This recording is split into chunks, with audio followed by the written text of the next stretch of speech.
Important definitions डाली हैं और उसका पर्पस ये है कि जब आप ऑपरेटिव सेक्शंस को करेंगे जैसे सेक्शन 3, सेक्शन 4, सेक्शन 6 एक्सेट्रा, तो उन केस में आप फाइंड करेंगे कि वहाँ पे डिफरेंट वर्ड्स यूज हैं उस सेक्शन में और उन वर्ड्स का क्या मीनिंग होगा और कितना वो एक्सटेंड करेंगे सेक्शन को, इसको बोलते हैं that the words use in the section determine the scope of the provision.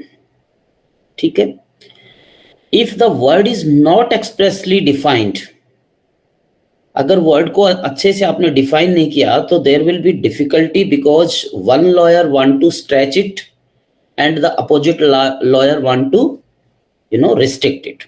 दोनों तरफ के लॉयर्स हैं जो उनको फायदा लगता है कि इसके स्कोप को इंक्रीज किया जाए तब ज्यादा बेटर रहेगा, या इसके स्कोप को जो है रिस्ट्रिक्ट किया जाए तब वो ज्यादा बेटर रहेगा। एंड इसलिए इट इज एडवाइजेबल कि जो वर्ड यूज है उसको प्रॉपरली डिफाइन करें। आपने आईपीसी की स्कीम में देखा होगा कि जितने भी सारे वर्ड्स हैं जो अलग अलग सेक्शंस में यूज है उनको प्रॉपरली वेल डिफाइन है, ताकि उनका स्कोप क्या होगा, उनका एक्चुअल मीनिंग क्या होगा, प्रोविजन किस चीजों को कवर करना चाहता है वो पहले ही क्लियरली डिफाइन हो। एंड उसके साथ ही सेक्शन 6 जो आपका आईपीसी का वो कहता है कि wherever the word is defined, section 7 जो होता है it will have the same meaning whenever and wherever it is used। मतलब कोई भी वर्ड अगर डिफाइन है आईपीसी के अंदर तो जहां जहां यूज होगा उसका सेम मीनिंग होगा जो कि डिफाइन है। और इसीलिए जो है हर जो आप देखोगे स्टैट्यूट के जनरली सेक्शन 2 के अंदर डेफिनेशंस होती हैं। और दूसरी चीज क्या है कि ये प्रोविजंस के अंदर क्लैरिटी लेके आता है। जिनके ऊपर लॉ अप्लाई होता है उनको भी क्लैरिटी होती है कि क्या चीज को लॉ रिस्ट्रिक्ट करना चाहता है, क्या हमारा कंडक्ट इसके अंदर फॉल होगा या नहीं होगा। इसलिए बहुत ही इंपॉर्टेंट है कि जो वर्ड यूज है ऑपरेटिव सेक्शंस में उनको क्लियरली डिफाइन कर दिया जाए so that there will not be any confusion. Because if there will be the confusion, अगर उसके दो मीनिंग निकल रहे हैं so then it will be go to the higher and higher court and finally it will be decided by high court या by supreme court। अब यहाँ पे कुछ इंपॉर्टेंट वर्ड्स हैं जो आपको सारे सेक्शंस में मिलने को मिलेंगे। जैसे कि आपका सेक्शन 3 है, वो कहता है एंटी कॉम्पिटिटिव एग्रीमेंट्स। अब एग्रीमेंट का क्या मीनिंग है, क्या एग्रीमेंट यहाँ पे लेजिस्लेचर उसी तरह से देखना चाहता है जैसा कि इंडियन कॉन्ट्रैक्ट एक्ट में है, या कुछ लिबरल सेंस में जिसको डाइल्यूटेड फॉर्म में डिफाइन करना चाहता है। सो 10 वर्ड्स हैं जो हम इस चैप्टर के अंदर डिस्कस करेंगे और यहाँ से 20 मार्क्स का क्वेश्चन आपका हमेशा क्लियरली जो है आता है। अब ये 10 वर्ड्स कौन से हैं? फर्स्ट आप मान के चले ए से शुरू कर लेते हैं, एग्रीमेंट। सेक्शन 2B में डिफाइन है agreement, section 2B of the competition act जो आपके एग्रीमेंट को डिफाइन करता है। ठीक है, उसके बाद में आप आते हो दूसरा वर्ड है आपने सेक्शन 3 सबसेक्शन 3 में आप देखोगे कि एक वर्ड यूज है cartel. And cartel is very important type of the you can say anti-competitive agreements। It is an institution जहां पे member of the association है वो anti-competitive agreement के अंदर इंटर करते हैं। एंड सो ऐसे में कार्टेल का क्या मीनिंग होता है ये सेक्शन 2C में डिफाइन किया हुआ है। ठीक है, उसके बाद में जो आपका थर्ड वर्ड आता है वो आपका थर्ड वर्ड आता है कि आपका कंज्यूमर, कि कंज्यूमर का क्या मीनिंग है।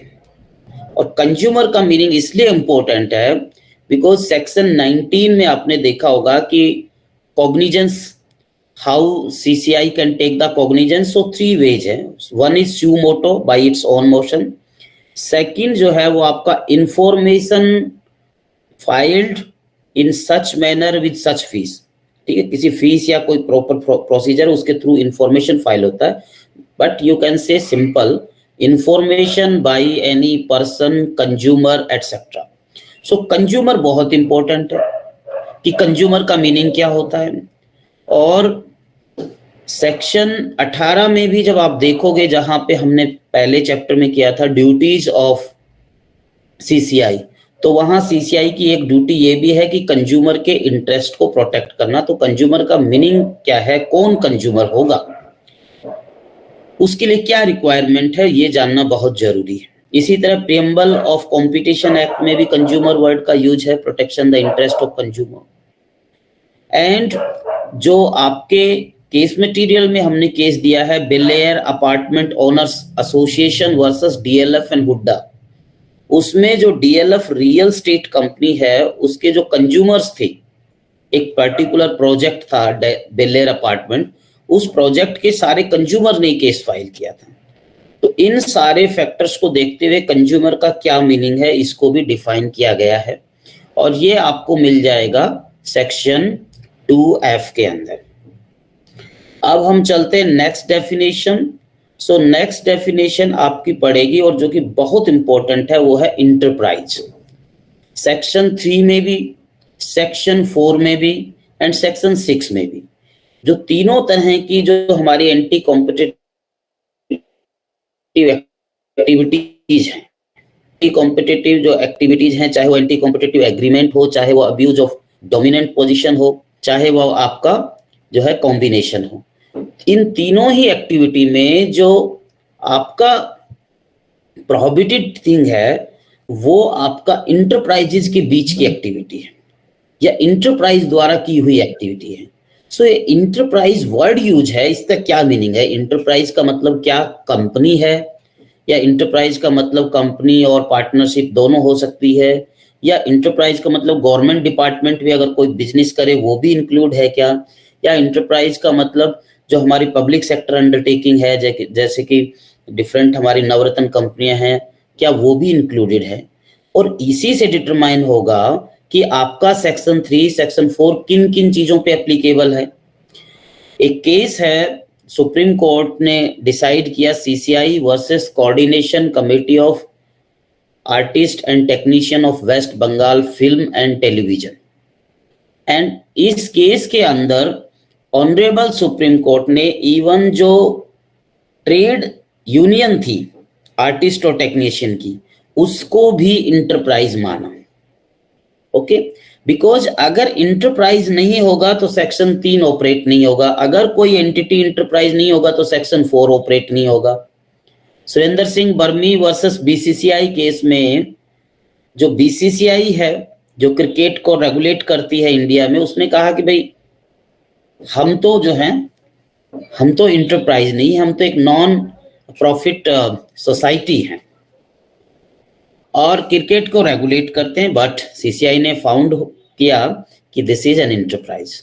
सो इंटरप्राइज वर्ड भी बहुत इंपॉर्टेंट है। उसके बाद में हम डिस्कस करेंगे गुड्स, बिकॉज आपने देखा होगा सेक्शन 3 जब हम पढ़ेंगे तो उसमें होगा कि नो इंटरप्राइज और एसोसिएशन ऑफ इंटरप्राइज पर्सन और association of person inter in any agreement related to production, supply, storage, distribution, control or acquisition of goods or services। यानी जो प्रोडक्शन सप्लाई, ये जो वर्ड्स हैं ये किससे रिलेटेड हैं? गुड्स और सर्विसेज से रिलेटेड। अब गुड्स का क्या मीनिंग है वो डिफाइन है सेक्शन 2I में, एंड सर्विसेज का क्या मीनिंग है वो डिफाइन है सेक्शन 2U के अंदर। ठीक है, जो आपके लास्ट चैप्टर 7 चैप्टर में हमने पहले भी किया था, जो टेलीफोन का बोला गेट एलम रेक्शन वाले केस में दिल्ली हाई कोर्ट ने कहा कि जो आपका पेटेंट है जो कि एक इंटेलेक्चुअल प्रॉपर्टी राइट है, दिस इज आल्सो गुड्स। ठीक है, अब उसके बाद में चलते हैं कि प्रैक्टिस। सेक्शन 3 सब सेक्शन 3 में यूज वर्ड है practice, practice carried on by और decision taken by. So practice का मतलब क्या होगा? एंड लास्ट में 3 वर्ड हैं, relevant, market, relevant product market and relevant geographical market. Section 2R में रिलेवेंट मार्केट है। रिलेवेंट मार्केट का मतलब है कि जब हम abuse of dominant position find करेंगे या कंपटीशन का इफेक्ट देखेंगे, तो कहां पे देखेंगे कंपटीशन का इफेक्ट कि जो एग्रीमेंट है वो एप्रिशिएबल एडवर्स इफेक्ट कॉज करता है या एप्रिशिएबल एडवर्स इफेक्ट कॉज नहीं करता है। ये चीज देखने के लिए हमें कोई ना कोई मार्केट तो चाहिए जिसमें हम देखेंगे। इसलिए जो है रिलेवेंट मार्केट सेक्शन 2R में डिफाइन है, और रिलेवेंट मार्केट डिटरमाइन करने के लिए रिलेवेंट प्रोडक्ट मार्केट और रिलेवेंट ज्योग्राफिकल मार्केट का सहारा लिया जाता है। अब उसके बाद में हम रिलेवेंट ज्योग्राफिकल मार्केट जो कि 2S में है, रिलेवेंट प्रोडक्ट मार्केट जो कि 2T में है, ये सारे वर्ड हम यूज डिफाइन कर लेंगे। उसके बाद में एक वर्ड आता है टर्नओवर। अब टर्नओवर जो वर्ड है ये आपके सेक्शन 2Y के अंदर डिफाइन है, and turnover means include value of sale of goods और सर्विसेज। लेकिन एक वर्ड जो कि ऑनरेबल सुप्रीम कोर्ट ने जो है Excel crop care limited versus competition commission of India versus another में अलग एक वर्ड यूज किया, और जिसका नाम था रेलिवेंट टर्नओवर। अब ये जो रेलिवेंट टर्नओवर वर्ड है ये डिफाइन नहीं है, लेकिन इसका क्या मीनिंग होता है ये हम डिस्कस करेंगे। तो ये सारे शब्द हैं जो हम इस चैप्टर के अंदर अपने हिसाब से जो है चर्चा करेंगे। अब हम नेक्स्ट चलते हैं और एक एक वर्ड हम पिकअप करते हैं। तो पहला वर्ड मैं यही उठा रहा हूं, रिलेवेंट टर्नओवर। इसलिए पर्पज क्या है इसका, बिकॉज ये वर्ड जो है ये अपने आप में बड़ा इंपॉर्टेंट है। इंपॉर्टेंट इसलिए है कि ये वर्ड स्टैट्यूट में डिफाइन नहीं है। इस वर्ड को थ्रू जो है आप ये कह सकते हो कि जुडिशियल प्रोनाउंसमेंट इस वर्ड को डिफाइन किया हुआ है, और इसका जो इम्प्लीकेशन है वो आपके कंपटीशन लॉ के अंदर है। अब टर्नओवर वर्ड का एक्चुअल में कहाँ पे यूज है उसके लिए थोड़ा सा मैं आपको एक भूमिका बता देता हूँ, बैकग्राउंड आपका तैयार कर देता हूँ। सपोज करो कि कोई इंटरप्राइज, कोई एंटिटी जिसके अगेंस्ट एलिगेशन है कि इन्होंने सेक्शन 3 का वायलेशन किया या सेक्शन 4 का किया, ऐसी इंटरप्राइज के इंक्वायरी होने के बाद में, इंक्वायरी कैसे होगी, पहले तो सीसीआई कॉग्निजेंस लेगा, वो स्यू मोटो ले सकता है या इंफॉर्मेशन पे ले सकता है, या कोई रेफरेंस हो सेंट्रल गवर्नमेंट, स्टेट गवर्नमेंट या अदर स्टैट्यूटरी अथॉरिटी का, और उसके बाद में प्राइमा फेसाई ओपिनियन फॉर्म करनी पड़ेगी। प्राइमा फेसाइली अगर वो फाइंड करते हैं कि हाँ लग रहा है कि केस मेड आउट होता है, तो उसके बाद में डीजी को कहेगा कि इन्वेस्टिगेशन करो। डीजी इन्वेस्टिगेशन करके रिपोर्ट सबमिट करेगा। उस रिपोर्ट के ऊपर, जैसे पुलिस में चार्जशीट होती है, उसके ऊपर सीसीआई कॉग्निजेंस लेगा। सीसीआई हो सकता है सीसीआई को रिपोर्ट से सेटिस्फाई भी हो जाए, और हो सकता है सीसीआई रिपोर्ट से ना भी सेटिस्फाई हो। तो सपोज सीसीआई डीजी की रिपोर्ट से सेटिस्फाई होता है, तो वो फिर दोनों पार्टियों को, यानी जिन्होंने इंफॉर्मेशन दी या अपने आप जो अगर शू मोटो है तो, और अपोजिट पार्टी, इन सबको वो जो है कॉल करता है। Principle of natural justice follow होता है कि भाई आप आओ, अपना डिफेंस तैयार रखो, डिफेंड करो, और फिर उसके बाद में जो है आपका जो सेक्शन 35 है कंपटीशन एक्ट में, जो कि बताता है कि हु कैन अपीयर, तो जो भी एग्रीव्ड पर्सन है उनके लॉयर वगैरह, उनके थ्रू वो अपीयर हो सकते हैं सीसीआई के बिफोर। फिर वो दोनों तरफ से जो इंफॉर्मेशन थी परलियर, जो आपका इंफॉर्मेंट पार्टी है वो आर्ग्यू करेंगी, और डीजी की रिपोर्ट, ये सारी तरफ एक तरफ होंगे, एंड अपोजिट पार्टी का आर्गुमेंट एक तरफ होगा, और फिर सीसीआई जो है फाइनली डिसाइड करेगा। After decision CCI then pass the order. अगर सीसीआई ने फाउंड किया that yes there is violation of section 3 या सेक्शन 4, ठीक है, या तो एंटी कॉम्पिटिटिव एग्रीमेंट है या अब्यूज ऑफ डोमिनेंट पोजीशन, या दोनों चीजें उन्होंने फाइंड करी। तो ऐसे में ऑर्डर क्या पास कर सकता है, और इसके लिए है आपका सेक्शन 27 एंड 28।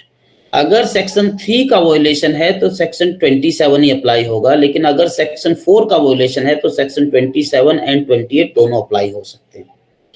सेक्शन 27 में 5 ऑर्डर हैं। पहला है कि सीज एंड डिसीज। सपोज करो मामला इतना ग्रेव नहीं है और यही है कि भाई आपको ये नहीं करना है, इसको रोकिए, जो भी एग्रीमेंट है ये भी आपकी प्रैक्टिस है, and vows to not do in the future also, आप फ्यूचर में भी नहीं करेंगे, तो सीज एंड डिसीज ऑर्डर। और सपोज करो कि वो प्रैक्टिस तो कई सालों से चल रही है, तो अब उसको तो क्या क्षमा करना, उस पर तो पेनल्टी डालनी चाहिए, क्योंकि इन्होंने इस तरह के एंटी कॉम्पिटिटिव एग्रीमेंट से बहुत प्रॉफिट कमाया है।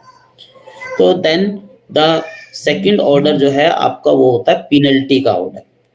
अब पेनल्टी का ऑर्डर कितना क्या होता है, इसके लिए आपके सामने सेक्शन 27 भी है, और ये मैं आपको यहां से पढ़ा देता हूं ताकि आप लोगों को क्लैरिटी रहे। सेक्शन 27। हाँ जी सर 5 ऑर्डर किस सेक्शन में है? 27 में। ओके, और पेनल्टी 27 में है ये। तो 27 का जो बी है, जो सेकंड ऑर्डर है, वो पेनल्टी का ऑर्डर है। अब पेनल्टी जो है वो आपकी कितनी हो सकती है, तो इसमें ये कहता है that impose such penalty as it may deem fit, which shall not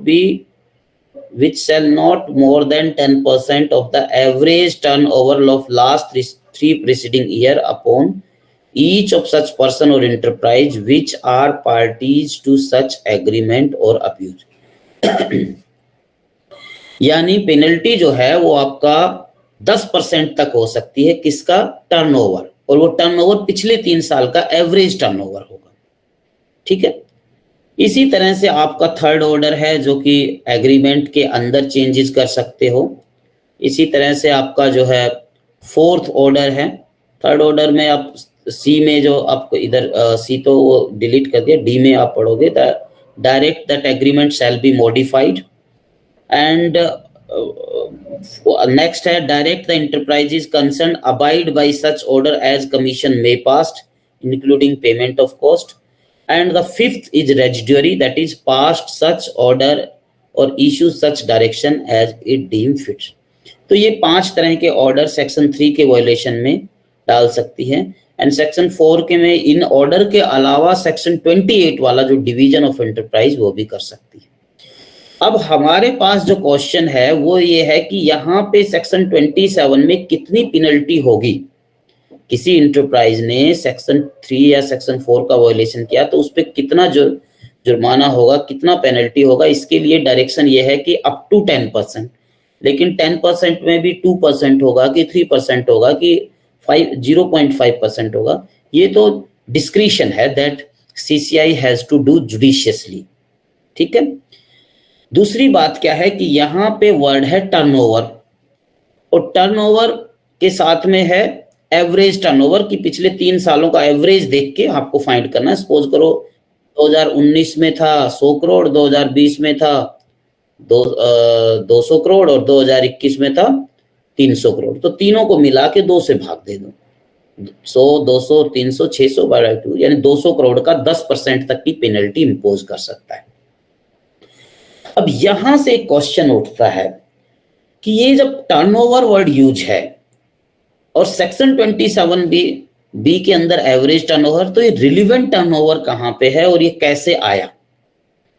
अब रिलेवेंट टर्नओवर समझने के लिए हमें थोड़ा सा पहले ये चीजें समझ लेते हैं कि टर्नओवर क्या होता है, और फिर उस रिलेवेंट टर्नओवर के ऊपर में आएंगे। ठीक है, सो सेक्शन 2Y जो अभी हमने डिस्कस किया था वो डिफाइन करता है कि turnover as it include value of sale of goods और services, value of the sale of goods और सर्विसेज। सो टर्नओवर का मतलब है कि किसी इंटरप्राइज ने कितना सामान, कितने रुपए का सामान या सर्विसेज जो है वो बेच दिया, उसकी क्या वैल्यू थी, जो सर्विसेज और सामान बेचा उसकी वैल्यू को टर्नओवर कहते हैं। अब इसमें थोड़ा सा और हेल्प ले लेते हैं हम लॉ लेक्सिकन डिक्शनरी की, और वो कहता है कि turnover is the amount of money turned over in A business in A given time. यानी लॉ लेक्सिकन के अकॉर्डिंग टर्नओवर वो पैसा है जो एक बिजनेस एक पर्टिकुलर पीरियड के अंदर जो है वो कमाती है, जो पर्टिकुलर पीरियड के अंदर उसके सेल से जो पैसा उसके पास आता है। और टर्नओवर जनरली जो होता है वो ईयरली होता है। तो यानी हम जो सेक्शन 2I को ऐसे समझेंगे कि एक साल के अंदर एक इंटरप्राइज, ठीक है, वो कितने रुपए का व्यापार करती है अपनी गुड्स को सेल करने के लिए करके, या अपनी सर्विसेज को जो है वो लोगों को बेच के। सो इसको हम टर्नओवर बोलते हैं, ठीक है। अब टर्नओवर में क्या जो एक्साइज ड्यूटी वगैरह हैं वो इंक्लूड होंगी या नहीं होंगी? तो एक्साइज ड्यूटी जो कि हो सकता है परचेजर को ही देनी पड़ती है, लेकिन वो लाइबिलिटी है आपका सेलर की। इसी तरह से जैसे आपका जीएसटी है, तो टर्नओवर में जीएसटी भी ऐड होके लगेगा, ठीक है। तो ये दोनों अमाउंट जो है ना, जीएसटी या एक्साइज ड्यूटी, जो टैक्सेस जो सेलर बेचने पे सेलर को सरकार को देने हैं, चाहे वो परचेजर ने पे किए हों, that will be added in the amount for calculating turnover. And ये जो एक्साइज ड्यूटी वाला जो है, ये किस केस में कहा गया था, उसका नाम अगर आप लिखना चाहो तो लिख लो, McDonald and company limited, McDowell and company limited, not McDonald, McDowell, MCDOWEL, McDowell company limited versus commercial tax officer, AIR 1968, supreme court, page number 649। Clear?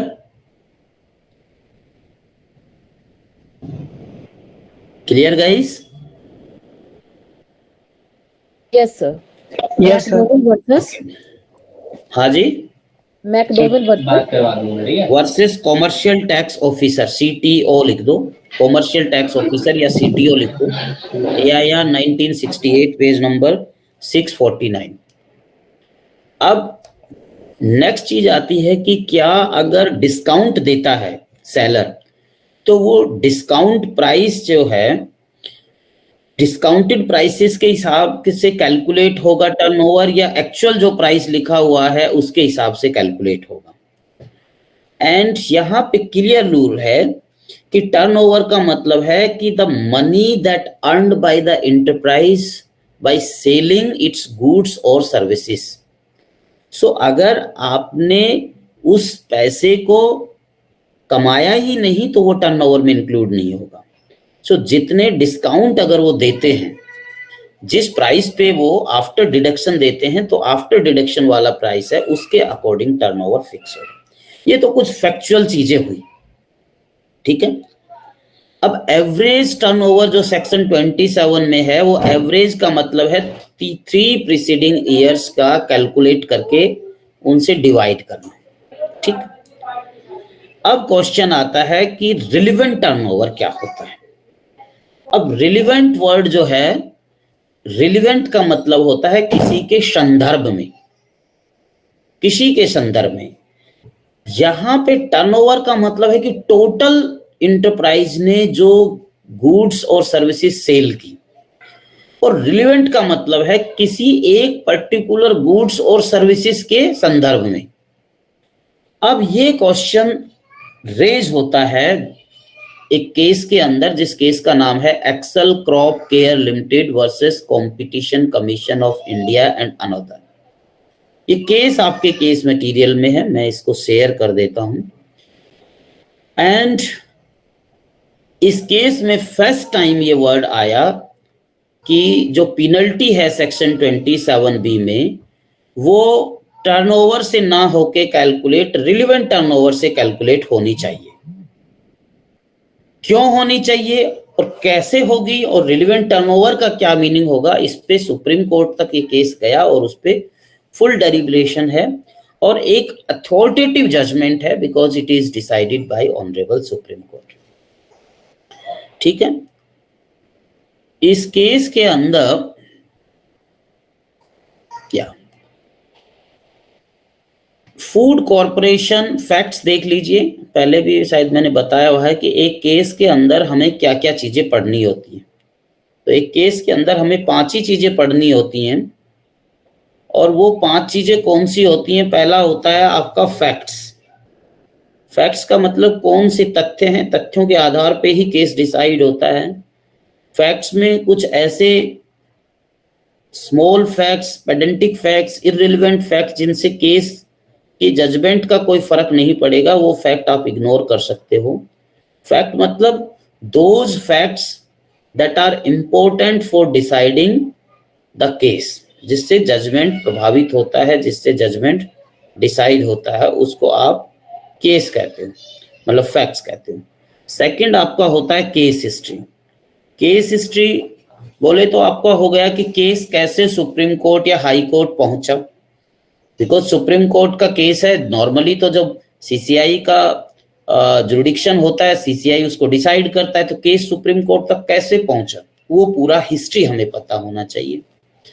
Small में थर्ड जी जो है दैट इज इश्यू, और इश्यूज में भी किसी case में एक ही issue है। इश्यू वो पॉइंट होता है जहां पे मेन कंट्रोवर्सी क्रिएट होती है।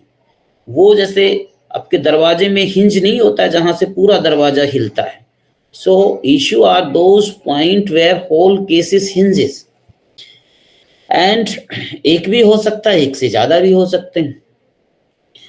और फोर्थ होता है आपके आर्गुमेंट्स दोनों पार्टीज के, चाहे वो आप आर्गुमेंट्स अच्छे लगे नहीं लगे, आप सेटिस्फाइड हो, आप आर्गुमेंट को एक्सेप्ट करो या रिजेक्ट करो। और फिफ्थ आपका होता है डिसीजन। अब फैक्ट्स इस केस में देख लेते हैं, और आपको फैक्ट्स देखने के लिए यहाँ पे ये जो पहला पैरा आपको दिख रहा है इस केस में, पहला पेज, ये पूरा पढ़ लेना है। मैं आपको ब्रीफ में बता रहा हूँ। There is an organisation food corporation of India. Food corporation of India का आप सबने नाम सुना होगा, और इसका काम होता है कि फूड ग्रेन्स को स्टोरेज करना। फिर गवर्नमेंट अपनी स्कीम्स में जब जब इनको 1 रुपए किलो गेहूं, 2 रुपए किलो चावल, या अलग अलग जो पीडीएस होती हैं, पब्लिक डिस्ट्रीब्यूशन स्कीम्स, उनके थ्रू जब करना होता है अनाज का जो है वितरण, तो ये एफसीआई से जो है वो लेते हैं। एफसीआई का काम है भंडारण, food corporation of India. Clear? Food corporation of India को जो ग्रेन स्टोरेज करता है, तो ग्रेन्स के अंदर चाहे वो गेहूं हो, चावल हो, कोई भी हो, उसके अंदर कुछ जो है इंसेक्ट्स लग जाते हैं, पेस्ट लग जाते हैं, और ऐसे में उनको प्रिजर्व करने के लिए कुछ केमिकल चाहिए। हम घरों में भी जो लोग फूड वगैरह ऐसे ग्रेन्स प्रिजर्व करते हैं, उनको पता होगा कि कुछ दवाइयां वो देते हैं ग्रेन्स के अंदर, ताकि ना वो कीड़े ना लगे, नहीं तो आपके खाने से पहले कीड़े खा जाएंगे सब उसे। और इसमें एक टैबलेट होती है इसका केमिकल कंपोजिशन या उसको बोलते हैं aluminium phosphide tablet. Aluminium phosphide tablet, APT, short में आप एपीटी बोल लो, एल्यूमिनियम फास्फाइड टैबलेट। और इस टैबलेट से ग्रेन्स में देने से कीड़े नहीं लगते। अब फूड कॉर्पोरेशन ऑफ इंडिया के जो आपके स्टोरेज हैं, जो गोदाम हैं, वो एक जगह पे नहीं है, वो हर स्टेट में अलग अलग जगह पे हैं।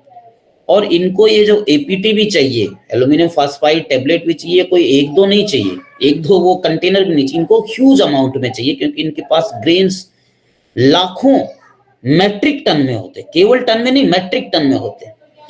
तो इन्होंने जो है हर बार टेंडरिंग करती है, बिकॉज पब्लिक प्रोक्योरमेंट है, जितना सस्ता मिल जाए उतना ठीक है। तो कॉम्पिटिटिव एनवायरनमेंट होता है, बिडिंग के थ्रू टेंडर। पहले जो बिडिंग होती है वो स्टार्ट होती है एनआईटी से, नोटिस इनवाइटिंग टेंडर से। डिटेल में हम जब बिडिंग करेंगे वहां पढ़ लेंगे। एनआईटी से स्टार्ट होती है, फिर टेंडर होता है, लोग फाइल करते हैं, फाइनली बिडिंग होती है, और जो बिड को विन करता है उसको बिड मिल जाती है, वो सप्लाई करेगा। एफसीआई ने देखा कि पिछले 8 साल से जो कंपनियां हैं, बिकॉज मार्केट में 4 ही कंपनियां हैं जो ये टैबलेट बनाती हैं, एपीटी टैबलेट, और ये चारों कंपनियां लगभग सेम प्राइस जो है वो दे रही हैं। Same price. अगर आपको थोड़ा सा है तो आप page number just give me a second, ये टेबल दी हुई है यहाँ पे पेज नंबर आपका 72 में, और इस टेबल में देखो यहाँ पे 1 नंबर 2 नंबर क्या क्या प्राइस हुआ दोनों कंपनियों, 225 रुपए 225 रुपए, पंजाब में 260 रुपए 260 रुपए, 450 450, 449 449। तो सेम सिमिलर बिल्कुल आइडेंटिकल, सिमिलर भी क्या है, बिल्कुल आइडेंटिकल जो प्राइस हैं वो कंपनियों ने दिए हुए थे, जिसके कारण फूड कॉर्पोरेशन ऑफ इंडिया को ये आभास हुआ कि इसके अंदर जो है वो आपका जो है बिड रिगिंग है। और बिड रिगिंग का कारण क्या है कि ये जो सारी कंपनियां हैं ये एक कार्टेल बना के एक एसोसिएशन के मेंबर हैं और ये बिड को मैनिपुलेट कर रही हैं, सब एक ही प्राइस पे ये डाल रही हैं। तो इसलिए जो है chairman and managing director of food corporation of India उन्होंने इंफॉर्मेशन फाइल कर दी सीसीआई के बिफोर सेक्शन 19(1) में। अब इंफॉर्मेशन हो गई तो सीसीआई क्या करेगी, पहला स्टेप होगा कि सीसीआई कॉग्निजेंस लेने के बाद में मीटिंग करके उस पर प्राइमा फेसाई ओपिनियन बनाएगी कि ये जो इंफॉर्मेशन है क्या इससे लगता है कि कुछ केस बनता है, हमें इन्वेस्टिगेशन करनी चाहिए या ऐसे ही झूठ मूठ है। ठीक है, क्लियर। और उस पर प्राइमा फेसाई ओपिनियन फॉर्म कर देती है, डीजी को डायरेक्ट करती है कि भाई ये जो हमने टेबल दिखाया इसमें साफ साफ बिल्कुल आइडेंटिकल प्राइस है। बिडिंग के अंदर तो सारी इंटरप्राइजेज जो हैं वो ऐसे बिड देती हैं ताकि उनको बिड मिल जाए। एग्जैक्ट कैसे हो सकता है, 1-2 रुपए का तो फर्क आता। और इसलिए जो है यहाँ पे डीजी इन्वेस्टिगेट करता है, डीजी अपनी रिपोर्ट फाइंड करता है, रिपोर्ट में कहता है कि हाँ जी यहाँ पे तो सेक्शन 3 सबसेक्शन 3 का वायलेशन है, ये बिड रिगिंग है और पॉलिसी बिडिंग कह सकते हो, बिड को मैनिपुलेट किया गया है ये जो चारों कंपनियां हैं। और कारण क्या है कि बिकॉज मार्केट में कंड्यूसिव एनवायरनमेंट है, 4 ही कंपनियां हैं, there is easy to get into the agreement, और जो है सारों का प्रोडक्ट सेम ही है, उसमें कोई कॉन्फ़िगरेशन का डिफरेंस नहीं है। तो इसलिए जो है डीजी ने तो रिपोर्ट दे दी कि हाँ जी सेक्शन 3 का वायलेशन हुआ है। अब डीजी की रिपोर्ट पे सीसीआई कॉग्निजेंस लेता है, सीसीआई जो है वो पार्टीज को बुला लेता है कि भाई आप पार्टिसिपेट करिए and we will do the inquiry. Information FCI DG की रिपोर्ट एक तरफ है और ये पार्टीज कंटेंट कर रही हैं, जो भी अपोजिट पार्टी है जिनके अगेंस्ट एलिगेशन है, जो 4 कंपनियां जो एल्यूमिनियम फास्फाइड टैबलेट जो है सप्लाई करती हैं। इंक्वायरी होने के बाद में सीसीआई जो है वो फाउंड करता है कि yes there is violation of section 3 subsection 3 read with section 3 subsection 1, मतलब सेक्शन 3 का वायलेशन है। ये सारी कंपनियां एग्रीमेंट करके बिड को मैनिपुलेट कर रही हैं, एग्रीमेंट के थ्रू जो है इन्होंने ये काम किया है और इसलिए जो है सेक्शन 3 का वायलेशन है। अब सवाल आता है कि इन पे क्या ऑर्डर पास किया जाए, तो सीसीआई कहती भाई इनको पेनल्टी करना है, तो पेनल्टी सीसीआई जो है सेक्शन 27 के आधार पे 9% of the average turnover penalty file कर देती है। 9% के हिसाब से उनका जो भी टर्नओवर है कंपनियों का वो सीसीआई पेनल्टी फाइन कर लेती है। अब ये जो कंपनीज हैं they company were aggrieved by this order, so these companies, इसमें 3 कंपनी जिनके अगेंस्ट ये ऑर्डर पास हुआ था, दे क्या करेंगे, they went into the appeal. और अपील कहाँ पे होता है कंपटीशन में, सेक्शन 53 कैपिटल ए के अंदर। अपील बिफोर पहले कॉम्पैट होता था, इस समय जब ये केस हुआ था, अब उसको अपीलेट ट्राइब्यूनल कहते हैं और वो केस सुनता है आपका national company law appellate tribunal, जो आपका कंपनी लॉ में है, एनक्लेट भी कई लोग उसे बोल देते हैं। सो उस समय कॉम्पैट नाम का ट्राइब्यूनल होता था, तो कॉम्पैट के बिफोर केस किया, कॉम्पैट ने केस को थोरोली जो है हियर किया and found that CCI was correct, yes there is violation, CCI was correct. But उन्होंने कॉम्पैट ने कहा कि 9% penalty is also correct, but 9% penalty जो है वो सिंगल प्रोडक्ट वाली कंपनीज के लिए तो सही है, यानी ऐसी इंटरप्राइज जो केवल एपीटी जो टैबलेट है, एल्यूमिनियम फास्फाइड टैबलेट केवल यही आपका जो है सप्लाई कर रही है और उनका कारोबार केवल एपीटी का ही है, उनके ऊपर तो ठीक है, उनका टोटल टर्नओवर भी ये है। लेकिन जिन कंपनीज का केवल कारोबार एपीटी का ही नहीं है, उसके अलावा और भी वो प्रोडक्ट जो हैं, वो केमिकल जो है वो मैन्युफैक्चर करते हैं, उनके केस में ये प्रोपोर्शनल नहीं है। बिकॉज उन्होंने जो गलत काम किया, उन्होंने जो वायलेशन किया, वो किया with respect to only aluminium phosphide tablet. तो पेनल्टी एल्यूमिनियम फास्फाइड टैबलेट के सेल से जितना प्रॉफिट हो रहा है उसके अकॉर्डिंग ही होना चाहिए।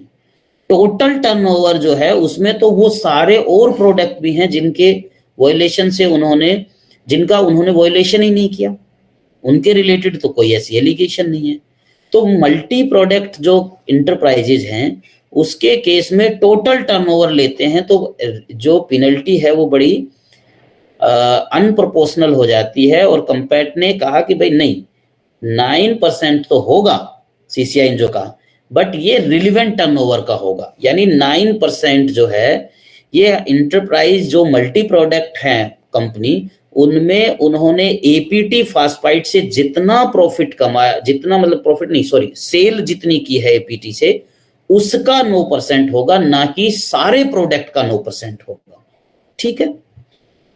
अब इस डिसीजन के बाद में जो है पार्टीज तो फिर भी एग्रीड कि 9% से हमारा कम नहीं आया। सीसीआई वैसे एग्रीड कि 9% जो है वो टोटल टर्नओवर का होना चाहिए था। इन्होंने जो है टोटल टर्नओवर से घटा के जो है अपना कर दिया रिलेवेंट टर्नओवर, और रिलेवेंट टर्नओवर होने की वजह से जो है उसका इफेक्ट ऐसा हुआ कि किसी किसी इंटरप्राइज के केस में तो वो 1/10 ही रह गया, और 1/10 रहने की वजह से सीसीआई भी एग्रीड हो गई कंपैट के जजमेंट से कि नहीं भाई हमें भी ये तो जजमेंट तो अच्छा नहीं लग रहा है। सो तीनों कंपनियां भी और सीसीआई इन्होंने अपील फाइल करने की कोशिश की, and they filed the appeal before the supreme court under section 53 capital T. ठीक है। यहाँ पे कंपटीशन में मैं फिर बता रहा हूं क्लियर कि 3 टियर स्ट्रक्चर है। पहले केस सीसीआई डिसाइड करेगी, सीसीआई ने जो फाइन या जो भी चीजें ऑर्डर पास कर दिया उसकी अपील हो सकती है आपका ट्राइब्यूनल में 53A में, और यहां से सीधा आपका सुप्रीम कोर्ट में 53T के अंदर है। सो सेक्शन 53 कैपिटल टी के अंदर these 3 company and CCI have filed the appeal.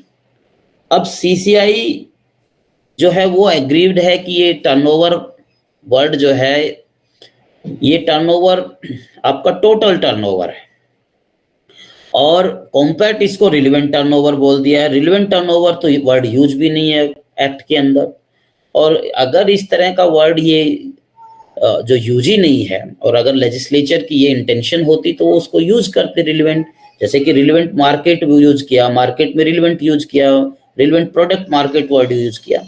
And so on this before the Supreme Court appeal filed, and Supreme Court framed 4 issues. 4 issues Supreme Court has framed. If you have case, then in this case this first para is about the facts of the case, आप निशान लगा लीजिए। फिर यहाँ पे ये second page में आपको डीजी की रिपोर्ट आपको मिल जाएगी। DG collected required information and storage representation of FCI after DG submitted report and following finding। मिल रहा है आपको? ये पॉइंट्स हैं ABC, दिख रहे हैं सबको? Yes sir. ठीक है। ये डीजी की रिपोर्ट आप पढ़ लेना अगर आपको डिटेल में पढ़ना है। उसके बाद में आप पेज नंबर 63 में जब जाएंगे, 3rd पेज में, तो आपको यहाँ पे मिलेगा on the basis of aforesaid DG frame the opinion. In point पे डीजी ने ओपिनियन फॉर्म की। फिर 3rd पैरा में सीसीआई ने डीजी की रिपोर्ट को लेके और उन्होंने कहा कि भाई यहाँ पे जो है हमें तो लग रहा है कि एंटी कॉम्पिटिटिव एग्रीमेंट हुआ है। उसके बाद में आप नेक्स्ट आ जाइए और पैरा नंबर 7 के अंदर आ जाइए। वो फिर आपको पैरा नंबर 5 के अंदर मिल जाएगा जो मैंने जजमेंट बताया था कॉम्पैट का, पैरा नंबर 5 में कॉम्पैक्ट का आपको जजमेंट मिल जाएगा, जिसमें एवरेज टर्नओवर को रिलेवेंट टर्नओवर में किया। यहाँ से the plate has filed appeal, तो ये वाला जो केस हिस्ट्री है ये यहाँ पे मिल जाएगा, ठीक है। उसके बाद में आप पैरा नंबर 7 में आ जाओगे, और 7 में इन अपील्स का जो यहाँ पे है उनके डिसाइड करने के लिए, जो 4 अपील थी, 3 कंपनीज की, 1 सीसीआई की, सुप्रीम कोर्ट ने 4 इश्यूज फ्रेम किए, 4 इश्यूज किए। पहला इशू ये है कि जब आप बेयर एक्ट देखोगे कि हमारा एक्ट जो है कंपटीशन एक्ट, ये फोर्स में आया 2003 के अंदर, लेकिन जैसे ही ये फोर्स में आया, सीसीआई को कॉन्स्टिट्यूट करना था, ब्रह्मदत्त ने अपील डाल दी। अपील डालने के बाद में जो चेयरमैन वगैरह थे उन्होंने ज्वाइन नहीं किया, और जो सेक्शन 3 वगैरह था उनको जो है नोटिफाई नहीं किया। और फिर जो है फाइनली 2007 में अमेंडमेंट आया, और उसका इफेक्ट होते होते 2009 में 20 मई 2009 को सेक्शन 3 को नोटिफाई किया, यानी सेक्शन 3 जो है वो फोर्स में आया है 2009 की 20 मई को। अब आप बेयर एक्ट जब देखोगे तो उसमें आप देख लो डेट, वहां पे सेक्शन 3 के नीचे लगा के आपको फुटनोट में लिखा हुआ है कि 20 मई 2009। अब यहाँ पे एक इश्यू ये है, पहला इश्यू है कि कंपनीज कहती हैं कि भाई आपने जो डिस्प्यूट है, whether the dispute regarding violation of section 3 of the act by the plant could not be gone into in respect of tender of March 2009, as section 3 was operationalized only through the notification dated 2009। जो information CCI ने FCI ने CCI को दी वो 2011 में दी, और उसने 8 साल का पीछे का सारा रिकॉर्ड दिया है कि ये इस तरह से बिड रिगिंग करते आ रहे हैं। लेकिन एक्ट जो सेक्शन 3 है वो आपका फोर्स में आता है 20 मई, और 2009 वाली जो बिडिंग हुई थी उसका टेंडर भरा गया था मार्च के अंदर। तो यहाँ पे कंपनी कह रहे हैं भाई 2009 वाला तो जो है वो कंसीडर नहीं हो सकता, बिकॉज आपका मार्च में हमने टेंडर फाइल किया था, मार्च में जो है वो एनआईटी वगैरह हुई थी और टेंडर स्टार्ट हो गया था, और आपका एक्ट जो है वो बाद में आया। तो क्या इससे हम ये कहते हैं कि भाई आपने तो जो है रेट्रोस्पेक्टिवली इसको अप्लाई कर दिया, बिकॉज सीधा तो जो है आपका नोटिफाई हुआ है 20 मई को, तो 20 मई के बाद के टेंडर पे ये अप्लाई होना चाहिए, ठीक है, पहला क्वेश्चन। सेकंड क्वेश्चन वो कहते हैं कि जी एफसीआई ने जो आपको कंप्लेंट दी उसमें 2011 वाला टेंडर का जिक्र नहीं किया हुआ है, और आपने 2011 के टेंडर को भी डीजी ने रिपोर्ट में लगाया है, और उस आधार पे हमारी जो पेनल्टी है वो 9% तक डिटरमाइन की है। अगर हमारा कंडक्ट कम रहेगा तो पेनल्टी घट जाएगी ना, 9% से हो सकता है 4% आ जाए, 5% आ जाए। तो कहता है जी 2011 वाला भी आप नहीं कर सकते, बिकॉज उसमें भी सीसीआई का जुरिडिक्शन नहीं बनता, क्योंकि एफसीआई ने जो कंप्लेंट डाली थी उसमें तो 2011 वाले का जिक्र नहीं है। आपने जानबूझ के इसको भी आपने इन्वेस्टिगेट करवा दिया और डिसाइड कर दिया। ये तो 2 है आपके एक हिसाब से कह सकते हो प्रिलिमिनरी इश्यू।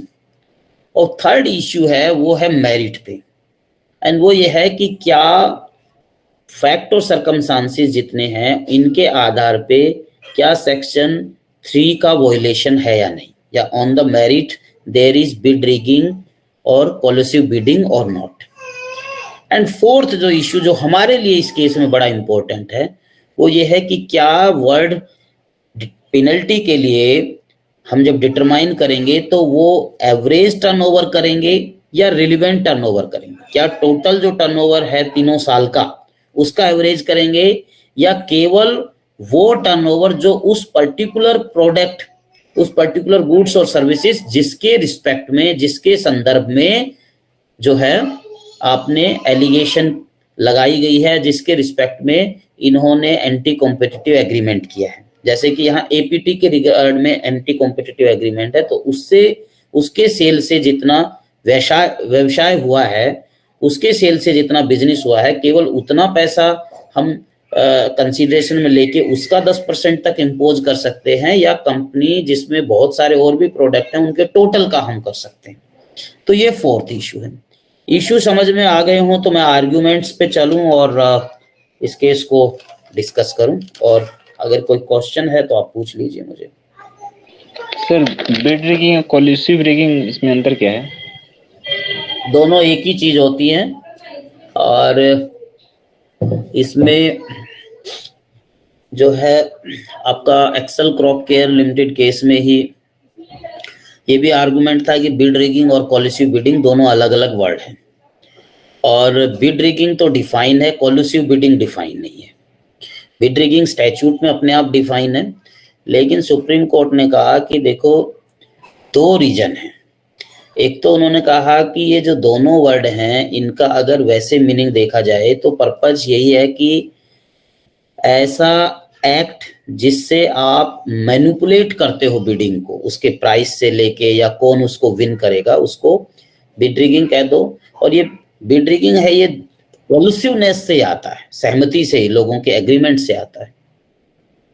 और दूसरा उन्होंने कहा एक डॉक्ट्रिन होता है, मैक्सिम होता है, नोसिटर सोशियस। नोसिटर सोशियस मीन्स अगर दो वर्ड यूज हैं तो they will take the meaning from each other. ठीक है, तो ये दोनों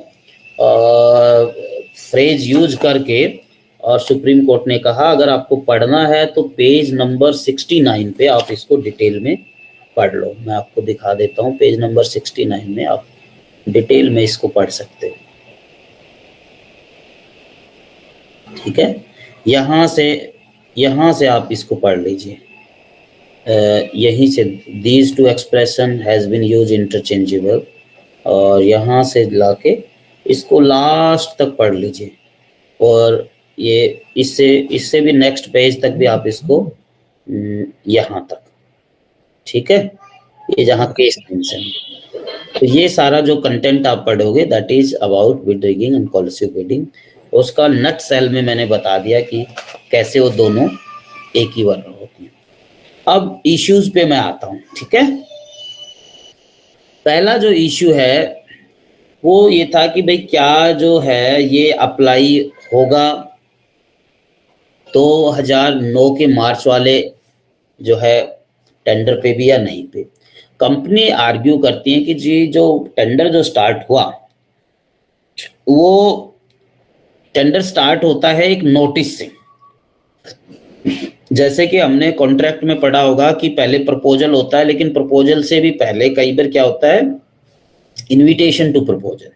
जैसे कि शोरूम वगैरह में जो भी चीजें डिस्प्ले के लिए हैं, तो वो प्रपोजल नहीं है कि आपने जूता उठाया जो डिस्प्ले में और उसको काउंटर पे जाके कहा कि इसका प्राइस 4000 है, ये लो 4000 एंड गिव मी, बिकॉज आपने प्रपोजल में एक किया और मैंने इसको एक्सेप्ट कर दिया, सो इट इज कॉन्ट्रैक्ट। वो केवल इनविटेशन टू प्रपोजल है। अब आप प्रपोजल बनाओगे और फिर उसको दुकानदार एक्सेप्ट करेगा।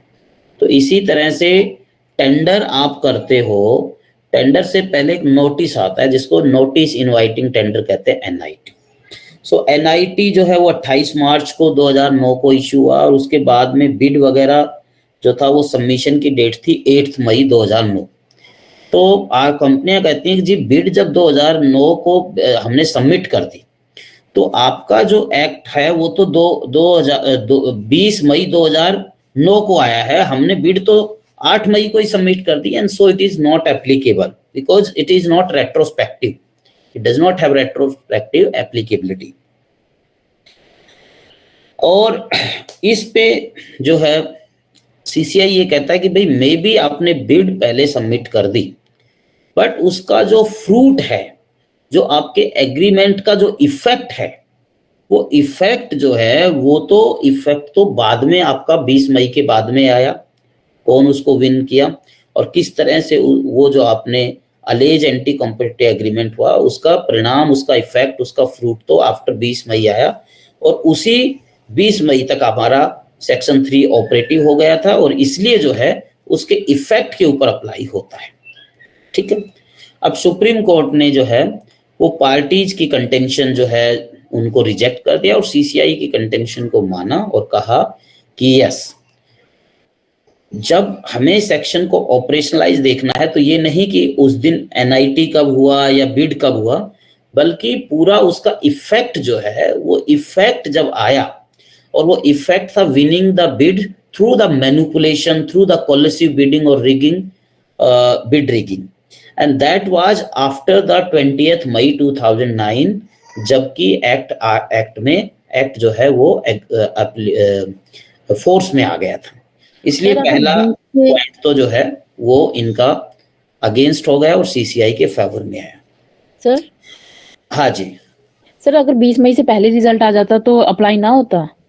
हाँ, पीछे के जो 2008 की जो बीड्स थी या और उससे पहले बीडिंग थी उनको थोड़ी अप्लाई होगा, रेट्रोस्पेक्टिव इफेक्ट नहीं है। नहीं सर, अगर मान लो 19 मई को रिजल्ट आ जाता, ठीक है, तो हम अप्लाई ना करते। यस, आप 19 को कह लो, 19 की रात के 11 बजे कह लो, यानी जो अगर इफेक्ट उसका पहले ही हो गया, जो आपका सारा प्रोसेस पहले आ गया, तो उस पर अप्लाई तो नहीं होगा ना। Are you getting my point और नॉट? ठीक है। सेकंड पॉइंट ये था कि भाई 2011 का जो बिडिंग थी उस पे भी अप्लाई नहीं होगा, बिकॉज एफसीआई ने स्पेसिफिकली उस पे कोई कंप्लेंट नहीं डाली। सो इन पार्टी की जो कंटेंशन थी वो थी कि भाई एफसीआई ने कोई स्पेसिफिक 2011 के टेंडर को कंप्लेंट में नहीं दिया था, कोई इंफॉर्मेशन में नहीं था, और डीजी ने उसकी रिपोर्ट की और सीसीआई ने उसके ऊपर भी जो है ऑर्डर पास किया, उसको भी कंसीडरेशन में लिया, और जिसके कारण ओवरऑल पेनल्टी हमारी इनहेंस हो गई। तो 2011 वाले में सीसीआई का जुरिडिक्शन बनता ही नहीं है, बिकॉज सीसीआई का जुरिडिक्शन जो है उन्होंने कॉग्निजेंस उन्हीं चीजों पे लिया ना जो एफसीआई ने कंप्लेन किया। एफसीआई ने तो कंप्लेन ही नहीं किया, तो इनका जुरिडिक्शन कैसे हो गया? ठीक है।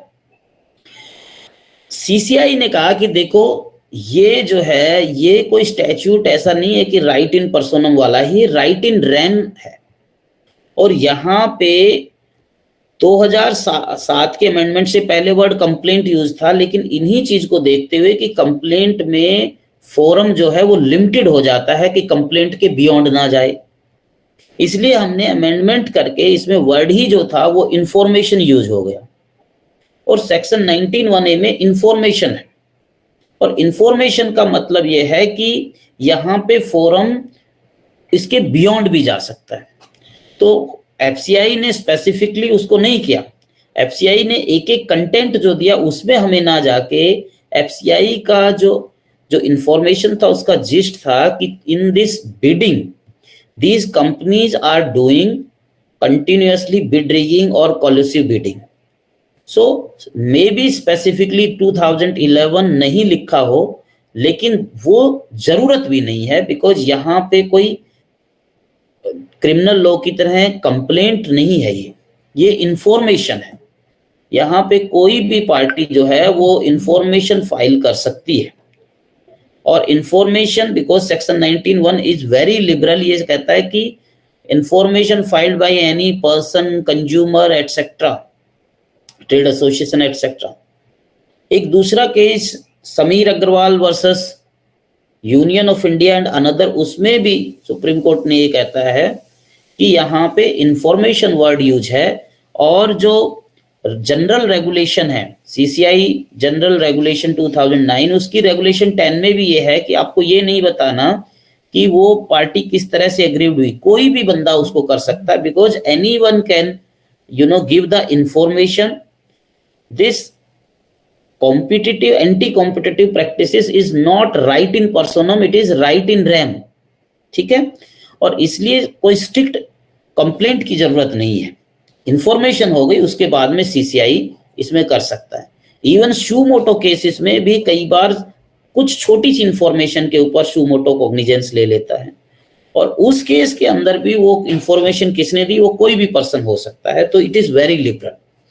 एंड समीर अग्रवाल वाला जो केस है जो कि हब एंड स्पोक कार्टल पे है, लेकिन उसमें ये पॉइंट कॉग्निजेंस वाला भी है, उन्होंने कहा कि इसमें कोई घबराने वाली बात भी नहीं है कि भाई कोई गलत इंफॉर्मेशन दे देगा, फ्रिवलेस इंफॉर्मेशन दे देगा, क्योंकि सेक्शन 45 ऑफ कंपटीशन एक्ट कहता है कि अगर कोई रॉन्ग इंफॉर्मेशन या omit to give the true information, तो फ्रिवलेस इंफॉर्मेशन के केस में फाइन हो सकता है 1 करोड़ तक का।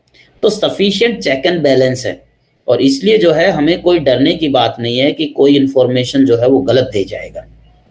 ठीक है, सो सीसीआई ने ये कंटेंशन भी रिजेक्ट कर दी कि चूंकि एफसीआई ने स्पेशल 2011 के टेंडर को नहीं इंफॉर्मेशन में लिखा था, तो सीसीआई उसको जो है इंक्वायरी नहीं कर सकती।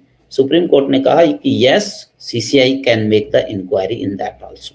दोनों पॉइंट इन पार्टीज के अगेंस्ट में। Third point was that whether sir ये कंप्लेन और इंफॉर्मेशन वाला पॉइंट कौन से पैरा में होगा?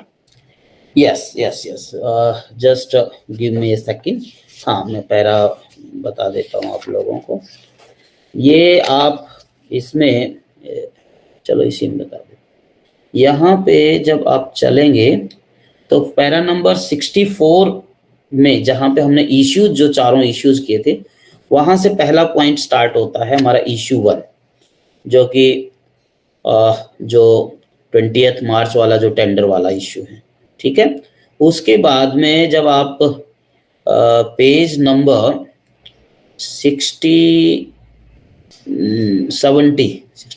70 पे आपका ये सेकंड इश्यू होता है, ठीक है। पेज नंबर 70 पे आपका सेकंड इश्यू ये स्टार्ट होता है, ठीक है।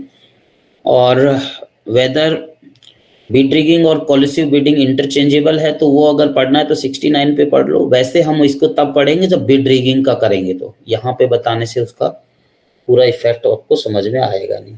यहाँ पे पैरा नंबर 29 आप 29 जो है वो इम्पोर्टेंट है इसका, पैरा नंबर 29, ये वाला पैरा, ठीक है। अब उसके बाद में हमारा तीसरा इश्यू आता है, और तीसरा इश्यू है कि क्या on the merit there are sufficient evidence to show that there is bid rigging और नॉट। तो देखिए बिड रिगिंग में जो है ये जब आप देखेंगे, ये इसी के बाद में टेबल, तो इस टेबल में यू विल फाइंड कि जो कंपनीज हैं, जैसे ये चारों कंपनी है, एक्सेल, यूनाइटेड, संध्या और एग्रो, ये चार ही कंपनी करती है। इन तीनों कंपनियों के जहां जहां भी टेंडर होते हैं लगभग इनके प्राइस जो है सेम होते हैं, लाइक ये 388, 388, 388। सो जो 2009 में है उन्होंने 388 तीनों ने एक ही पे किया। इसी तरह से आप जाइए 399, 399, 419, तो मोस्ट ऑफ इन्होंने जो टेंडर भरे हैं उनमें सब में आइडेंटिकल प्राइस है। और इस आइडेंटिकल प्राइस को आप ये कह सकते हो प्राइस पैरेललिज्म, ठीक है। पैरेलल बिहेवियर इसको बोलते हैं हम कंपटीशन की टर्म में। सो यहाँ पे प्राइस पैरेललिज्म है, लेकिन केवल प्राइस पैरेललिज्म होना ही जो है वो सफिशिएंट एविडेंस नहीं होता।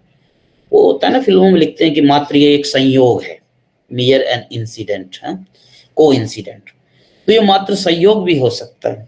तो प्राइस पैरेललिज्म के साथ में कुछ प्लस फैक्टर होना चाहिए, जहां बिकॉज हमें क्या करना है कि बिड रिगिंग वो मैनिपुलेट हो रही है बिड, लेकिन मैनिपुलेट किसके द्वारा? एग्रीमेंट के द्वारा। पार्टी पहले ही साझगांठ करके एग्री करके, ठीक है, वो मैनिपुलेट करती है। तो हमें केवल प्राइस पैरेललिज्म तो एक आपका हो गया जो आपको संशय करता है, ठीक है, but to prove that there was bid rigging you have to show that there was agreement. through this agreement ये manipulation हुआ, ये similar price जो है दिया गया, और इसके लिए कुछ plus factor चाहिए। so with price parallelism there has to be some plus factor, और इसमें plus factor ये था कि पार्टी जो है prior to them they have the meeting, और उस मीटिंग के बाद में जो है ये आइडेंटिकल प्राइस किए गए। तो इसलिए जो है ये भी प्रूव हो जाता है ऑन द मेरिट कि यस यहाँ पे जो है आपका क्या बोलते हैं उसको, कि इन्होंने बिड रिगिंग की। इसके लिए ये आप पॉइंट नंबर 3 जो कि पेज नंबर 70 से शुरू होता है, इसके ऑनवर्ड आप पढ़ लीजिए। और इसमें आपका जो है लास्ट का पैरा जो है 30, para number 27, 28, 29 and finally the 30, para number 30 जहां पे सुप्रीम कोर्ट ने अपनी रूलिंग दी है, yes 30, that we therefore agree with the conclusion of compact on this aspect as well, yeah, since collusion stand proved by the foresight conduct of the plant in abstaining from the bidding in respect of May 2011 tender, requirement of 33D जहाँ पे bid rigging define है, bid rigging मतलब use है section 3 subsection 3 clause D of the act read with explanation, therefore there to stand satisfied is that which namely concerted action based on the agreement between the plant resulting in restricting or manipulating the competition or process of bidding since the said act was collusive in the nature. ठीक है, अब ये तीनों issue हमारे definition के लिए अभी तक कोई मायने नहीं रखता, ये केस समझाने के लिए मैंने तीनों आपको समझा दिए।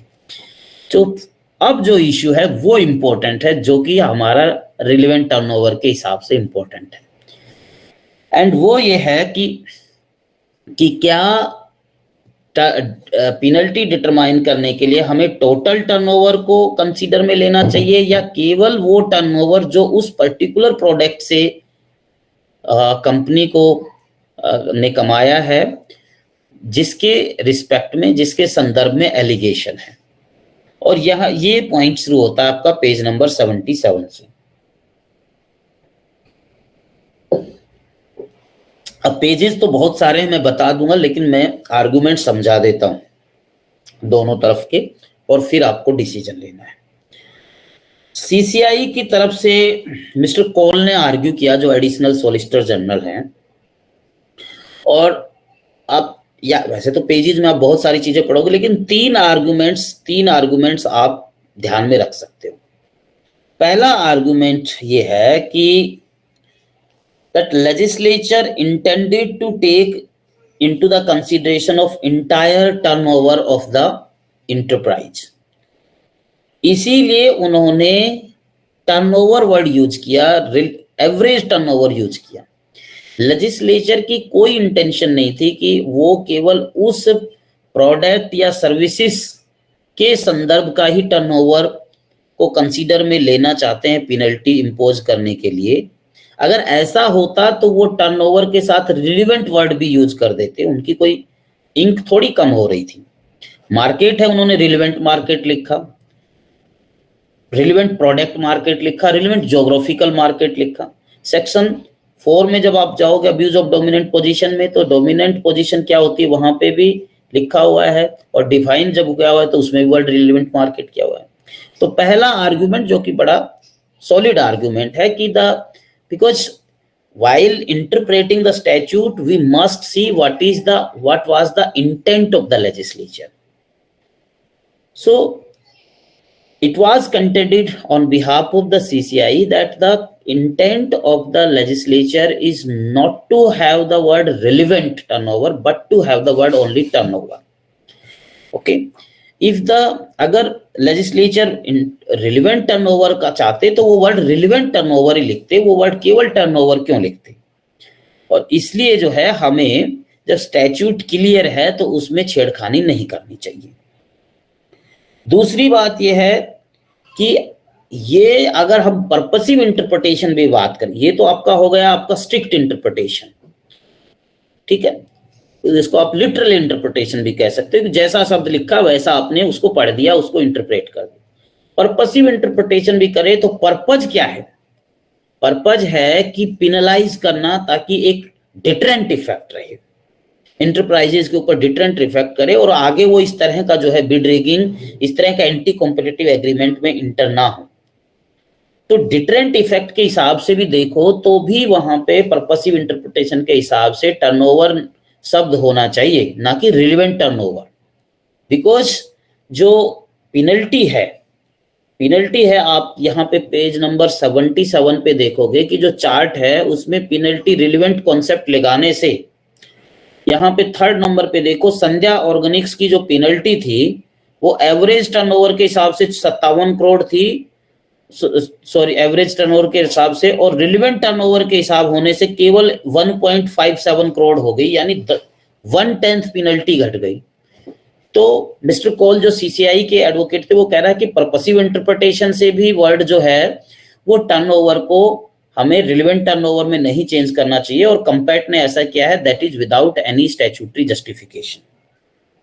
तीसरा जो बड़ा भारी आर्गुमेंट उन्होंने कहा कि जो कंपनी जो है, जो विदेशों में भी हैं, like UK, European union, Australia, वहां के जुरिडिक्शन में जब पेनल्टी इंपोज करते हैं तो वहां लिखा हुआ है उनके जो है लॉ के अंदर कि 10% ऑफ वर्ल्ड वाइड टर्नओवर, कि 10% जो दुनिया के कहीं भी किसी भी कोने में उन्होंने अगर कमाया है तो कहता है कि लेकिन वहां के किसी जो फोरम है, जो अथॉरिटी है, उन्होंने तो कभी इसको रिस्ट्रिक्ट करके इस तरह से नहीं किया।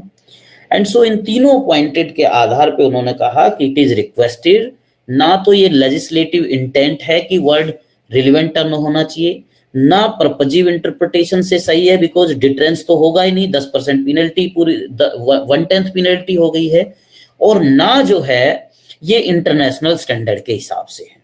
ये तीनों आर्गुमेंट उन्होंने दे दिए।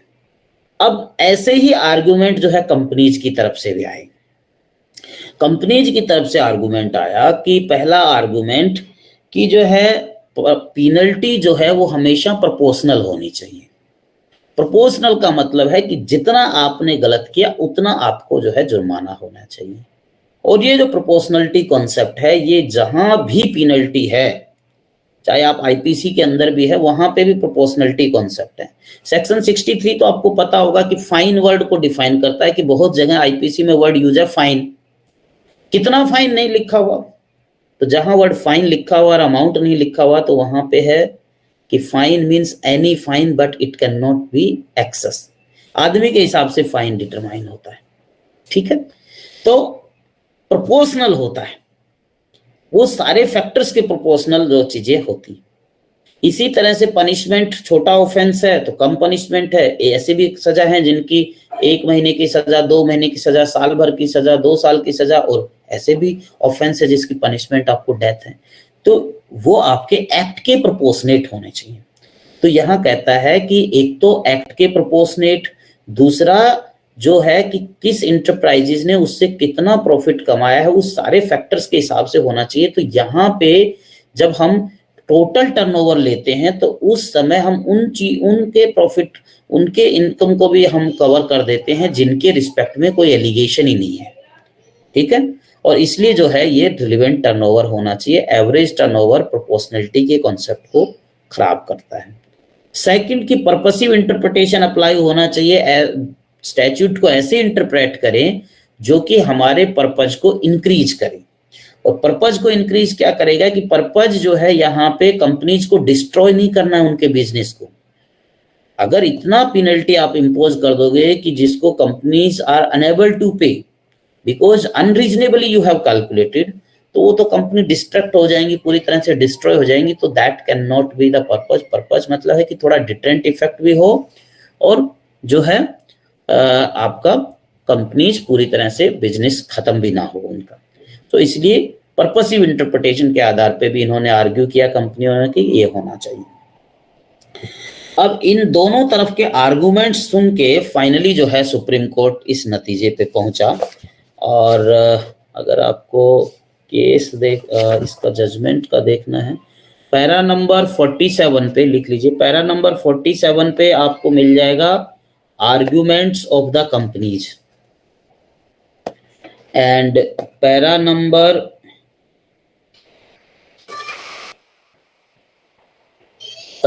38, 39 पे 38, 39 एंड 40 में आपको मिल जाएगा arguments by the CCI.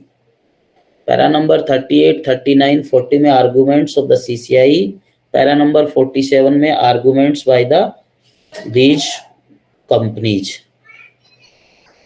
And उसके बाद में पैरा नंबर 51 आपका जो है वो है डिसीजन। ये मैं आपको देख देता हूँ। Para number 51, para number 51 is the decision.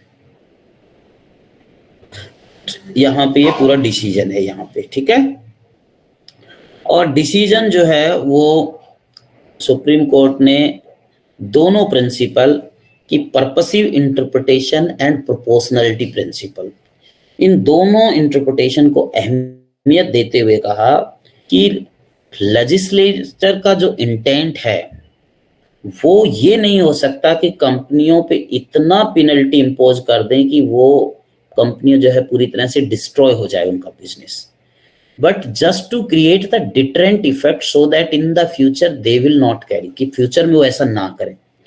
और वो कितना होना चाहिए, ये इस पर्पजिव इंटरप्रिटेशन के लिए हमें प्रोपोर्शनलिटी प्रिंसिपल को इंपोर्ट करना पड़ेगा, कि वो इतना होना चाहिए कि जितना आपने उस जो है कितने साल तक आपने गलत किया और कितने आपका जो है उससे व्यापार किया, उस पर्टिकुलर प्रोडक्ट से व्यापार। अगर सिंगल प्रोडक्ट इंटरप्राइज है उसमें तो दोनों चीजें सेम ही होंगी, क्योंकि उसके अलावा कोई उनके पास दूसरा कोई है ही नहीं काम।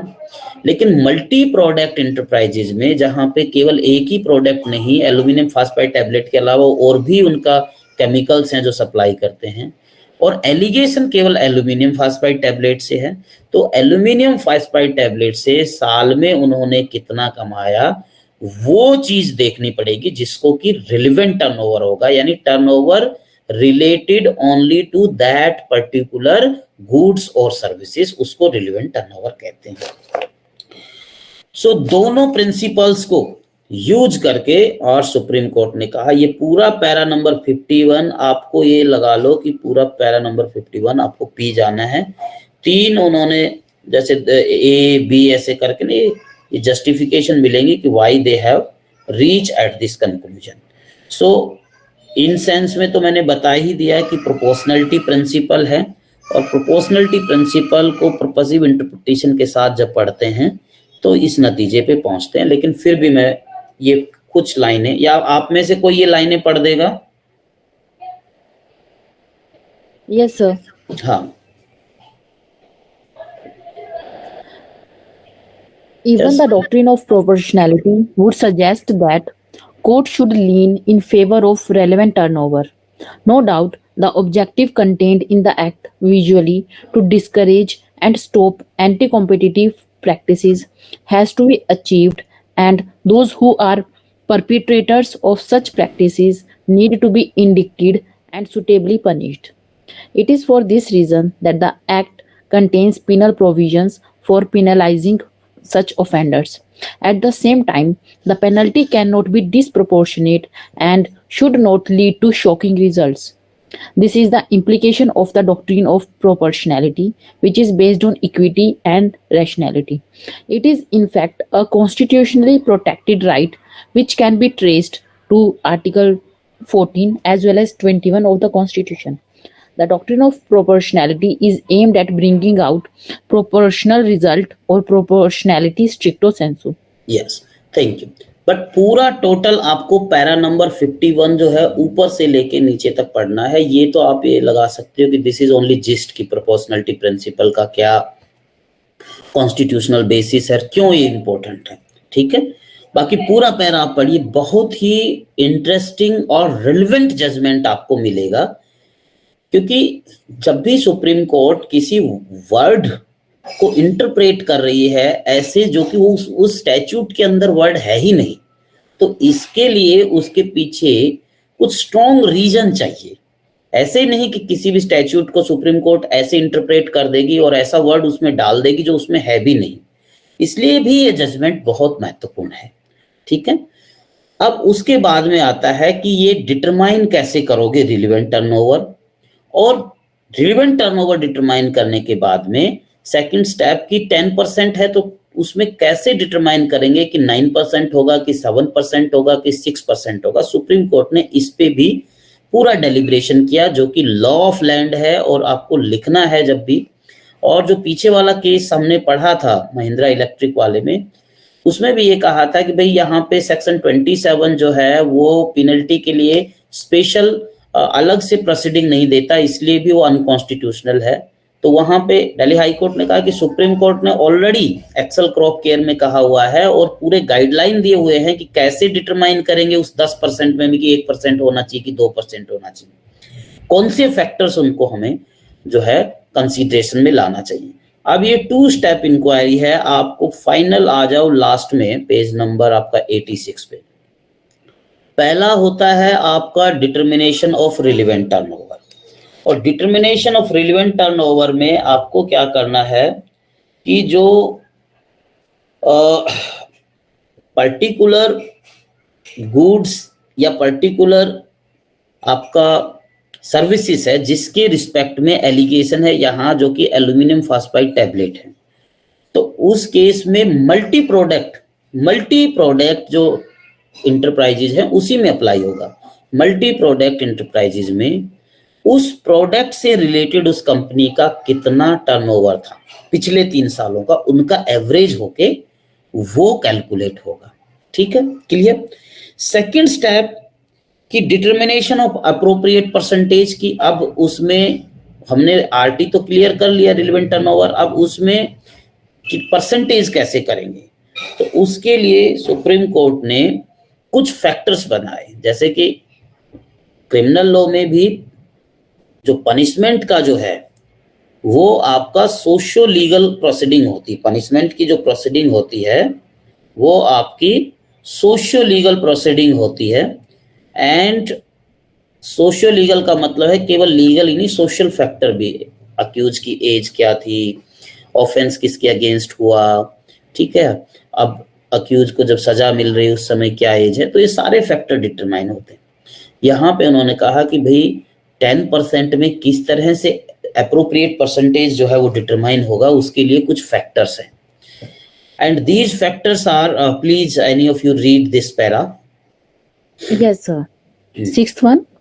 After such initial determination of relevant turnover, Commission may consider appropriate percentage, as the case may be, by taking into consideration nature, gravity, extent of contravention, role played by the infringer, the duration of participation, the intensity of participation, loss or damage suffered as a result of such contravention, market circumstances in which the contravention took place, nature of the product, market share of the entity, barriers to entry in the market, nature of involvement of the company, bona fides of the company, profit derived from the contravention, etc. These factors are only... Stop for a while. So these are some factor कि आपका जो contravention किया उसका nature क्या था, उसकी gravity क्या थी। सपोज करो अभी केवल जो है 1 ही साल हुआ, कोई उसको 8 साल से उसको यूज कर रहा है, उसका जो है एक्सटेंट कितना है, क्या वो स्मॉल लेवल पे है या बिग लेवल पे है, उसकी इंटेंसिटी कितनी है। कई बार होता है कि वो फुलफिल हो जाता है, कई बार नहीं फुलफिल होता है, या इसमें देखा कि हर बार सेम प्राइस है, इंटेंसिटी, कितना प्रॉफिट आपने ड्राइव कर लिया। ठीक है, अगर किसी और कंपनीज को सफर हुआ है तो उनको कितना सफर हुआ, लॉसेस सफर हुआ, तो ये सारे फैक्टर्स डिटरमाइन करते हैं कि आपका परसेंटेज को रीच करने पे कि क्या होगा। लेकिन यहाँ पे ध्यान रखें कि these factors are only illustrative, ये कुछ रिलेवेंट फैक्टर हैं, दीज आर नॉट एग्जॉस्टिव। जो लास्ट की लाइन है, these factors are only illustrative for the tribunal to take in consideration while imposing the relevant percentage of the penalty. These are not exhaustive. और भी कोई relevant factor अगर ले सकते हो तो उसको भी ध्यान में लेके, कंसीडर में लेके और appropriate percentage पे पहुंच सकते हो। एक केस है जिसमें 0.5% पे भी पहुंचता है, कई केसेस हैं उसपे 0.5% पे भी है, कई केसेस है जिनमें 10%, इसमें 9% तक भी टर्न जो है पहुंचा हुआ है। तो ये केस टू केस पे डिपेंड करेंगे। इन्होंने 8 साल से सिमिलर इंटरप्राइजेज सिमिलर प्राइसेस करके और इन्होंने पिछले 8 साल से उससे काफ़ी प्रॉफिट कमाया, तो वो सारे जो फैक्ट्स वगैरह बिकॉज आपको जजमेंट में नहीं मिलेंगे। और उसका रीजन क्या है कि सेक्शन 57 होता है, सेक्शन 57 कॉन्फिडेंशियलिटी को करता है और section 57 regulation 35 of general regulation के साथ पढ़ा जाता है। तो उसमें ये है कि जो इंटरप्राइज से रिलेटेड जो सेंसिटिव इंफॉर्मेशन है ना, वो उनके परमिशन के बिना पब्लिश नहीं कर सकते, वो जजमेंट का भी पार्ट नहीं बन सकती, इसलिए बहुत सारी चीज़ें हमें मिलेंगी नहीं। डिटेल में जब इंक्वायरी करते हैं तो उनके पास ये सारे फैक्टर्स होते हैं उसके रिलेटेड और फिर वो डिटरमाइन करते हैं। So the fourth question you can से decided in favour of the parties that it would not be average total turnover, it will be relevant turnover with respect to the multi product company turnover। उनका total जो है जो उन्होंने cell की है goods और services की, वो नहीं, बल्कि जो सेल की है उन्होंने उस पर्टिकुलर प्रोडक्ट की जिससे रिलेटेड एलिगेशन है, केवल उसकी सेल का 10% तक ये जो है पेनल्टी इम्पोज हो सकती है। सो इसके साथ मैं यहाँ पे स्टॉप कर रहा हूँ रिलेवेंट टर्नओवर के साथ में। And good night guys. कोई क्वेश्चन हो स्पेसिफिक तो पूछ लो।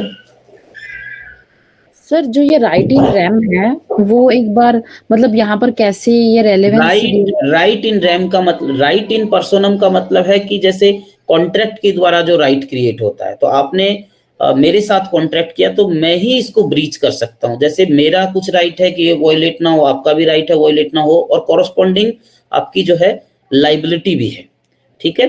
तो अब यहाँ पे जो है इस राइट को केवल वही पर्सन वॉयलेट कर सकता है, ये पर्सनल राइट है। और राइट इन रेम का मतलब है कि कोई भी, जैसे टोर्ट है तो वो राइट इन रेम होता है, ठीक है ना। तो इसी तरह से ये कहता है कि एंटी कॉम्पिटिटिव एग्रीमेंट ना हो, ये क्या किसी एक इंटरप्राइज से एक्सपेक्ट किया जाता है या सब इंटरप्राइजेस से एक्सपेक्ट किया जाता है? तो ये तो सब इंटरप्राइजेस से एक्सपेक्ट किया जाता है ना, तो इसलिए इसको राइट इन रेम कहा गया है, ठीक है। हर जो प्रोविजन होता है, कोई भी प्रोविजन जो होता है, क्योंकि लॉ के अंदर हम पढ़ते क्या है, राइट्स एंड ड्यूटीज। तो आप चाहे आईपीसी का कोई प्रोविजन उठा लो, जैसे आपने उठाया कि मर्डर, तो मर्डर में जो बंदा जो है, हर बंदे को राइट है कि उसको कोई अनलॉफुली अनएक्सक्यूजेबली जो है उसका डेथ कोज ना करे।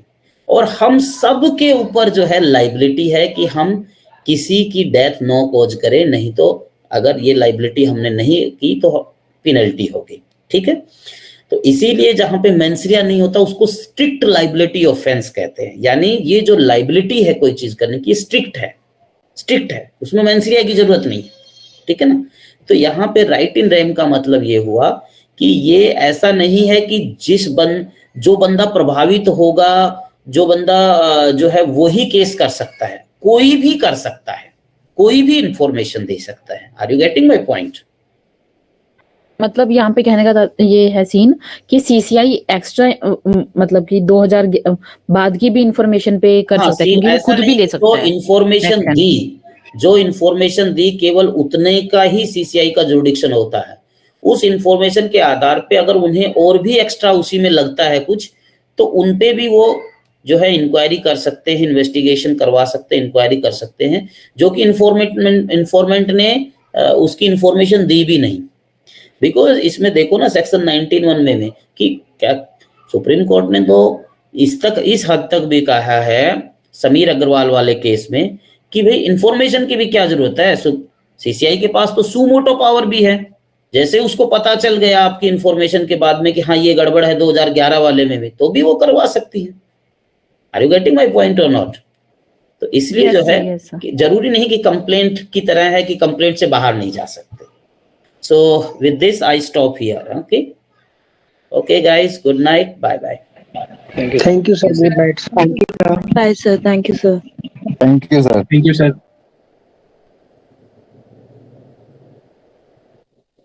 Even thank you so much, sir.